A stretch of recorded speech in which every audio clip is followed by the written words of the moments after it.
ಸಾರಿಗೆ ನೌಕರರ ಬೇಡಿಕೆಯನ್ನ ಸರ್ಕಾರ ಈಡೇರಿಸಬೇಕಾಗಿತ್ತು ಅಂತ ಬೆಂಗಳೂರಿನಲ್ಲಿ ವಿಪಕ್ಷ ನಾಯಕ ಆರ್ ಅಶೋಕ್ ಪ್ರತಿಕ್ರಿಯೆ ಕೊಟ್ಟಿದ್ದಾರೆ. ಸರ್ಕಾರದಲ್ಲಿ ಎಲ್ಲವೂ ಕೂಡ ನಾಳೆ ಬಾ ಎನ್ನುವ ರೀತಿ ಆಗಿದೆ. ರಾಮಲಿಂಗಾರೆಡ್ಡಿ ಅವರು ಬಿಜೆಪಿ ಬ್ಯಾಲೆನ್ಸ್ ಬಿಟ್ಟು ಹೋಗಿದೆ ಎಂದಿದ್ದಾರೆ. ಬಿಜೆಪಿ ಇದ್ದಾಗ ಬ್ಯಾಲೆನ್ಸ್ ಬಿಟ್ಟು ಹೋಗಿದ್ದಾರೆ ಅಂತ ಹೇಳಿದ್ದಾರೆ. ಲಾಭದಲ್ಲಿದ್ದ ಸಂಸ್ಥೆಯನ್ನ ಲಾಸ್ ಮಾಡಿದ್ದು ಕಾಂಗ್ರೆಸ್ನವರು. ನಿಮ್ಮ ಕಾಲದಲ್ಲಿ ಏನೇನು ಬಿಟ್ಟು ಹೋಗಿದ್ದೀರಿ ಅದನ್ನು ಹೇಳಿ ಅಂತ ಹೇಳಿ ಸವಾಲಿಸಿದ್ದಾರೆ ವಿಪಕ್ಷ ನಾಯಕ ಆರ್ ಅಶೋಕ್.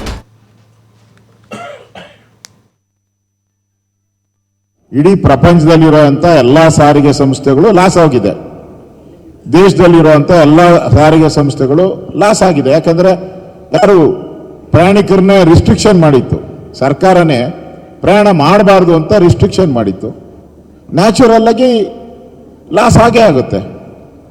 ಅದನ್ನ ಹೋಲಿಕೆ ಮಾಡಿ ಯಡಿಯೂರಪ್ಪ ಇದ್ದಾಗ ಆಗಿತ್ತು, ಬೊಮ್ಮಾಯಿ ಇದ್ದಾಗ ಆಗಿತ್ತು ಅಂತ ಹೇಳ್ತು ನಾಚಿಕೆಗೇಡಿನ ಸಂಗತಿ. ಸತ್ಯ ಸಂಗತಿ ಬಿಡುಗಡೆ ಮಾಡಲಿ. 2009ರಿಂದ 2013ವರೆಗೂ ನಾನು ಸಾರಿಗೆ ಸಚಿವನಾಗಿದ್ದೆ. ಅದರಿಂದ ಅದೇನೋ ಹೇಳ್ತಾರಲ್ಲ, ಕುಣಿಯಕ್ಕಾಗದೆ ನೆಲ ಡೊಂಕು ಅಂತ ಹೇಳುವಂಥ ಪರಿಸ್ಥಿತಿಗೆ ರಾಜ್ಯ ಸರ್ಕಾರ ಬಂದಿದೆ.